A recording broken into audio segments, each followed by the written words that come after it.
तुम्हारी अम्मी अब्बू को मार दूंगा जब तुमने सबको बताया तो। मेरी भाई आवाज़ नहीं निकली थी उस दिन जब देता था, धमकियां दे रहा था। ਇਹਨੇ ਕਿਹਾ ਉਹ ਜ਼ਾਲਮ ਆਇਆ ਸੀਗਾ ਤੁਹਾਡੇ ਤੋਂ ਬਾਅਦ ਅੰਮੀ ਮੇਰੇ ਨਾਲ ਉਹਨੇ ਜ਼ੁਲਮ ਕੀਤਾ ਹੈ।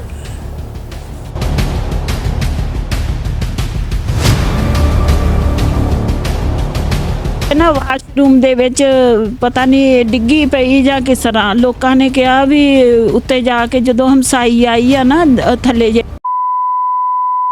ਨਾਲੀ ਚ ਆਣ ਡਿਆ ਸੀਗਾ ਤੇ ਉਹ ਨਾ ਲੋਕਾਂ ਨੇ ਕਿਹਾ ਵੀ ਉੱਤੇ ਜਾ ਕੇ ਦੇਖ ਕੀ ਹੋਣ ਡਿਆ ਆ ਤੇ ਉਹ ਜਦੋਂ ਉੱਤੇ ਆਈ ਤੇ ਬੇਹੋਸ਼ ਡਿੱਗੀ ਪਈ ਸੀਗੀ।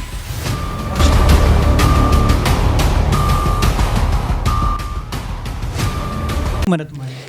खुद 15 साल है 14-15 साल उम्र है। जी। तो बेटा FIR दर्ज हुई है एक थाना फैक्ट्री एरिया के अंदर, आपके साथ कोई हुई, आखिर वजह को क्या थी, कौन लोग थे? ये अम्मी अब्बू थे, फैक्ट्री में जाते थे, वो तो काम करते थे उसकी फैक्ट्री में। उसकी फैक्ट्री में काम करते थे या वो उस फैक्ट्री में ठेकेदार था? ठेकेदार था। तो आपके जो अम्मी अब्बू हैं उसके पास वहाँ पे काम करते? हाँ जी। तो फिर क्या हुआ? फिर भाई वो छत पर आ गया था। छत पर आ गया था आपके घर में? हाँ जी, हिली थी मैं, वो आया उसने मेरे साथ थी, उसने मेरे साथ उसने। बेटा जब वो घर पे आया तो आप घर पे अकेले थे? हाँ जी, अकेली थी। आपके अम्मी अब्बू, आपके बहन भाई और कोई नहीं था यहाँ? नहीं, कोई भी नहीं था, मैं अकेली थी। जब वो यहाँ पे आया आपने उसे बोला नहीं कि आप यहाँ पे क्या कर रहे हो? मैंने भाई उसको मैंने कहा था।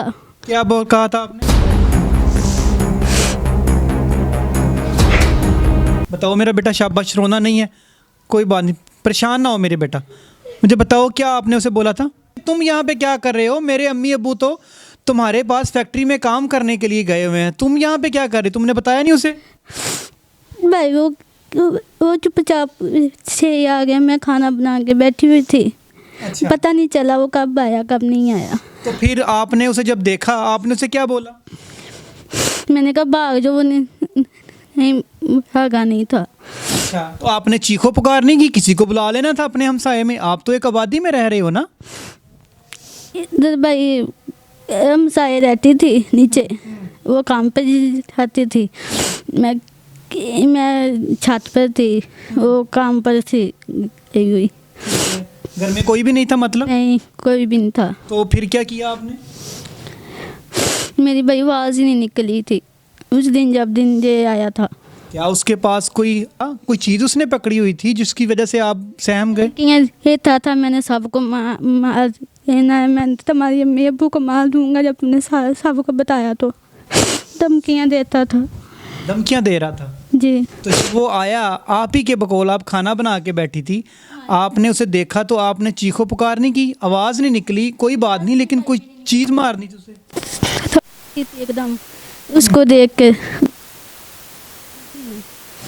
जी। तो फिर उसने गलत हरकत की आपके साथ? गलत में उसने। तो जब वो चला गया यहाँ से गलत हरकत करने के बाद आपने फिर लोगों को कैसे बताया? कैसे लोग आपके घर यहाँ पे आए आपकी मदद के लिए? मेरे अम्मी अब्बू को शाम को, जब मेरे अम्मी अब्बू आए हैं शाम को 8 बजे आते हैं, तो जब मैंने अम्मी अब्बू को बताया, मैंने कहा मेरी तबीयत ख़राब है, तो मैं डॉक्टर को ये काफ़र लेकर आया था, उसकी बीवी लेकर आई डॉक्टर को।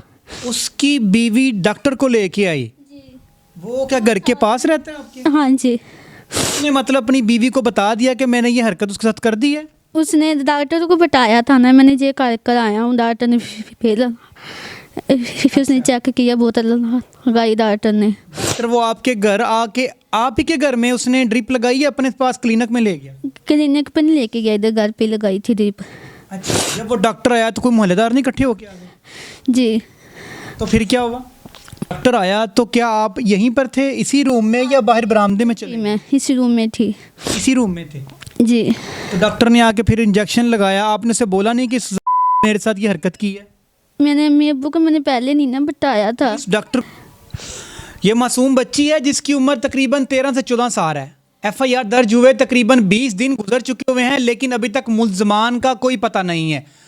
इन्होंने अपनी मदद आपके तहत उस मुल्ज़म के घर वालों को, जिसमें उसकी बीवी और उसके बच्चे शामिल होंगे, उनको गिरफ्तार करवाया। लेकिन कुछ ही देर के बाद हमारे ही हिफाजत, जो कि हम पुलिस है, जो हमारी मुहाफिज है, जिसका काम है कि हमें तहफ़्फ़ुज़ फराहम करना, उन्होंने उसे छोड़ दिया। जी की वालदा भी हमारे साथ मौजूद हैं, उनसे भी बात करते हैं।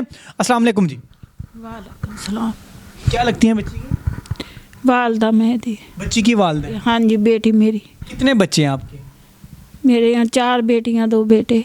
मतलब टोटल 6 बच्चे हैं। हाँ जी जानदा। अच्छा, मुझे बताएं, मेहनत मजदूरी कर, हाँ जी। मुझे बताएं कि उस दिन, जिस दिन वो आपके घर में आया, आपकी बच्ची के साथ उसने ये सारी गलत हरकत की, आप उस वक्त कहाँ पे थी? ਅਸੀਂ ਨਾ ਫੈਕਟਰੀ ਗਏ ਹੋਏ ਸੀਗੇ ਕੰਮ ਕਰਨ ਵਾਸਤੇ ਤੇ ਸਵੇਰ ਦੇ ਟਾਈਮ ਅਸੀਂ ਫੈਕਟਰੀ ਗਏ ਆ, ਸ਼ਾਮ ਦੇ ਟਾਈਮ ਅਸੀਂ ਆਏ ਆ। ਹਮਸਾਈ ਨੇ ਕਿਹਾ ਵੀ ਬੱਚੀ ਤੁਹਾਡੀ ਦੀ ਹਾਲਤ ਬਹੁਤ ਖਰਾਬ ਆ, ਦੇਖੋ ਤੁਸੀਂ ਆ ਕੇ। ਅਸੀਂ ਦੇਖਿਆ ਆ, ਅਸੀਂ ਪਰੇਸ਼ਾਨ ਹੋ ਗਏ ਵੀ ਇਹ ਸਾਡੀ ਬੱਚੀ ਨਾਲ ਕੀ ਹੋਇਆ ਆ। ਤੇ ਉਹ ਜਿਹੜਾ ਆ ਉਹ ਆਇਆ ਆ, ਆਪਣੀ ਬੀਵੀ ਨੂੰ ਨਾਲ ਲੈ ਕੇ ਆਇਆ ਆ, ਤੇ ਉਹ ਵੀ ਖੜੀ ਆ ਬੀਵੀ ਵੀ ਉਹਦੀ। ਉਹ ਡਾਕਟਰ ਲੈ ਆਇਆ ਆ, ਤੇ ਡਾਕਟਰ ਲਿਆ ਕੇ ਤੇ ਉਹ ਇਹਦੇ ਬੋਤਲ ਲਾਉਣ ਲੱਗ ਗਿਆ। ਇਹਨੇ ਦਵਾਈ ਦਿੱਤੀ ਆ, ਤੇ ਮੈਂ ਡਾਕਟਰ ਨੂੰ ਕਹਿੰਦੀ ਸਾਡੀ ਬੱਚੀ ਦੀ ਹਾਲਤ ਬਹੁਤ ਖਰਾਬ ਆ, ਅਸੀਂ ਹੌਸਪੀਟਲ ਲੈ ਚੱਲੀਏ। ਤੇ ਕਹਿੰਦਾ ਨਹੀਂ ਨਹੀਂ ਠੀਕ ਹੋ ਜਾਏਗੀ, ਇੱਥੇ ਮੈਂ ਠੀਕ ਕਰ ਦੂੰਗਾ। ਸਾਨੂੰ ਇਹ ਇਲਮ ਨਹੀਂ ਸੀ ਸਾਡੀ ਬੱਚੀ ਨਾਲ ਕੀ ਹੋਇਆ। ਬੱਚੀ ਬਹੁਤ ਡਰਾਈ ਗਈ ਸੀ, ਮਾਰ ਦੂੰਗਾ ਤੈਨੂੰ, ਤੇਰੇ ਮਾँ बाप ਨੂੰ ਵੀ ਮਾਰ ਦੂੰਗਾ। ये किसने बोला था? उसी जी। आपने सबसे पहले आके अपनी बच्ची से ये नहीं पूछा कि बेटा आखिर बताओ हुआ क्या तुम्हारा, तुम्हें? ਬਾਅਦ ਵਿੱਚ ਨਾ ਮੈਂ ਇਹਨੂੰ ਪੁੱਛਿਆ, ਇਹਨੂੰ ਪਤਿਆ ਕੇ ਇਹਨੂੰ ਨਾ ਪਿਆਰ ਕੀਤਾ, ਇਹਨੂੰ ਕਿਹਾ ਵੀ ਦੱਸ ਤੇਰੇ ਨਾਲ ਕੀ ਹੋਇਆ। ਤੇ ਇਹਨੇ ਕਿਹਾ ਉਹ ਆਇਆ ਸੀਗਾ ਤੁਹਾਡੇ ਤੋਂ ਬਾਅਦ ਅੰਮੀ, ਮੇਰੇ ਨਾਲ ਉਹਨੇ ਕੀਤਾ। कितने अफराद थे वो? कल्ला ही सी? ਹਾਂਜੀ ਇਕੱਲਾ ਹੀ ਸੀਗਾ ਕਹਿੰਦੀ।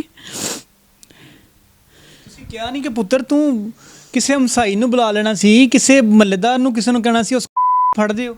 ਇਹ ਕਹਿੰਦੀ ਮੈਂ ਆਵਾਜ਼ ਦਿੱਤੀ ਆ, ਥੱਲੇ ਜਿਹੜੀ ਰਹਿੰਦੀ ਸੀ ਉਹ ਘਰ ਹੀ ਨਹੀਂ ਸੀ, ਉਹਨੇ ਮੇਰੀ ਆਵਾਜ਼ ਨਹੀਂ ਸੁਣੀ। ਆਵਾਜ਼ ਕਹਿੰਦੀ ਮੇਰੀ ਇੰਨੀ ਨਿਕਲੀ, ਇੰਨੀ ਡਰ ਕੇ ਖੌਫ ਨਾਲ ਇਹਦੀ ਆਵਾਜ਼ ਵੀ ਨਹੀਂ ਇੰਨੀ ਨਿਕਲੀ। ਕਹਿੰਦੀ ਮੈਂ 2 ਆਵਾਜ਼ਾਂ ਦਿੱਤੀਆਂ, ਉਹਨੇ ਆਵਾਜ਼ ਨਹੀਂ ਸੁਣੀ। मुझे बताएं, जब आप घर पे आए तो घर की क्या हालत थी? ਤੇ ਇਹ ਨਾ ਵਾਸ਼ਰੂਮ ਦੇ ਵਿੱਚ ਪਤਾ ਨਹੀਂ ਡਿੱਗੀ ਪਈ ਜਾਂ ਕਿਸ ਤਰ੍ਹਾਂ। ਲੋਕਾਂ ਨੇ ਕਿਹਾ ਵੀ ਉੱਤੇ ਜਾ ਕੇ ਜਦੋਂ ਹਮਸਾਈ ਆਈ ਆ ਨਾ, ਥੱਲੇ ਜਿਹੜੀ ਰਹਿੰਦੀ ਆ, ਤੇ ਖੂਨ ਹੀ ਖੂਨ ਥੱਲੇ ਨਾਲੀ ਚ ਆਣ ਡਿਆ ਸੀਗਾ। ਤੇ ਉਹ ਨਾ ਲੋਕਾਂ ਨੇ ਕਿਹਾ ਵੀ ਉੱਤੇ ਜਾ ਕੇ ਦੇਖ ਕੀ ਹੋਣ ਡਿਆ ਆ। ਤੇ ਉਹ ਜਦੋਂ ਉੱਤੇ ਆਈ ਤੇ ਬੇਹੋਸ਼ ਡਿੱਗੀ ਪਈ ਸੀਗੀ। वॉशरूम में बेहोश गिरी हुई? ਹਾਂਜੀ। क्या मैं बयान करूं, किस तरह बयान करूं? एक गरीब इंसान की इज्जत को तार तार किया गया और हमारे मुहाफिज ख्वाब खरगोश की नींद सोते रहे। क्या आपके पास जवाज़ है इस वालिद की आंखों से ज़ारो कतार निकलते हुए आंसू? क्या इस माँ की आंखों से निकलते हुए जो ज़ारो कतार आंसू हैं, क्या इसे इंसाफ मिल पाएगा? इस मासूम बच्ची जिसकी उम्र 14 से 15 साल है, जो इसकी आंखों से निकलते हुए आंसू हैं, और जो उस इसके साथ किया, क्या इसको इंसाफ मिल पाएगा? ऊपर से हमारे यहाँ पे जो पुलिस मुहाफिज हैं, उन्होंने उस मुल्ज़म की फैमिली को पकड़ा और उसे छोड़ दिया। और आज 20 दिन हो गए हैं एफआईआर लॉन्च हुए हुए, लेकिन अभी तक नहीं पता कि मुल्ज़म कहाँ पे है। धमकियाँ भी दी जा रही हैं कि सुलह कर लेते हैं।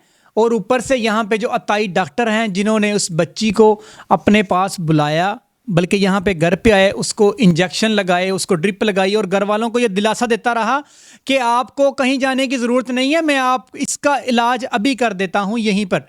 क्या वो उस मुल्ज़म को शेल्टर देने वाला डॉक्टर जो था, क्या वो इसमें बराबर का शरीक नहीं है? पुलिस ने अब तक क्यों उस मुल्ज़म को और उस डॉक्टर को गिरफ्तार नहीं कर सका? क्या हमारे जो कानून के अदारे हैं क्या इतने कमज़ोर हो चुके हुए हैं कि गरीब की जो इज़्ज़त है नीलाम होती रहेगी मार्केट में, और उसको पकड़ने के लिए कोई नहीं होगा यहाँ पे? क्या ये आपकी और किसी अमीर शख्स की बेटी के साथ अगर हुआ होता तो क्या अब तक उन्हें इंसाफ मिल नहीं था जाना?